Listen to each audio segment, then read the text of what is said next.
So mga lods, dahil tapos na tayo magpakain ng mga manok at nakakapagluto na rin tayo ng ating mga ulam. Maghugas muna tayo ng plato. Yan. Ito po yung ginagawa ko araw-araw. Pagising sa umaga, pagmulat ng mata. Hugas muna tayo tapos mamaya maglilinis naman tayo ng bahay. Magwawalis ng flooring.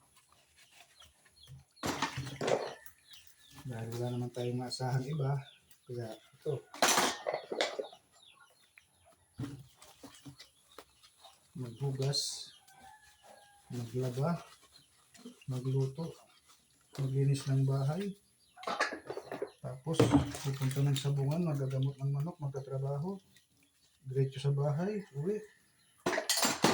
Pagkarating, magluto ng pagkain, kumain, mag-cellphone, mag-wifi, mag-edit ng video, tapos mag-upload. Pagka-upload, manood ng cellphone, mag-YouTube, tapos matulog.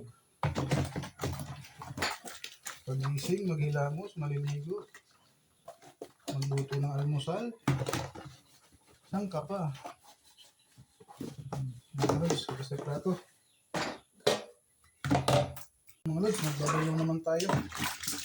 Hugas tayo ng ating mga tasa. Kunti lang naman ito mga lods. Dalawang tasa lang tapos dalawang kutsara. Tapos yung ginamit ko sa lang paghahapon. Tapos yung ating chicken. Lang.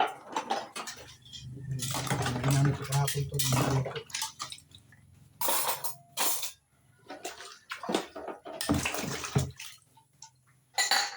Yan, dali lang maghugas.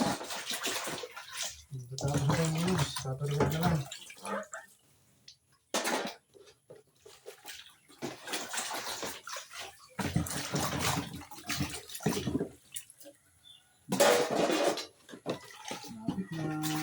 Lapit na tayo matapos. Lapit na lang.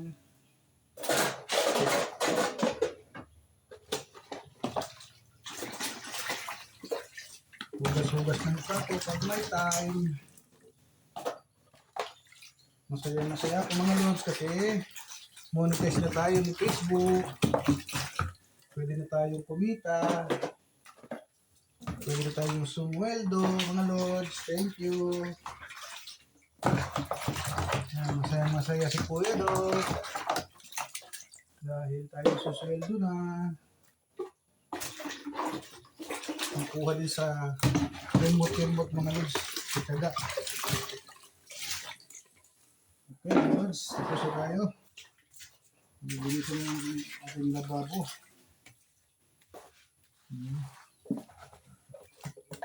Okay.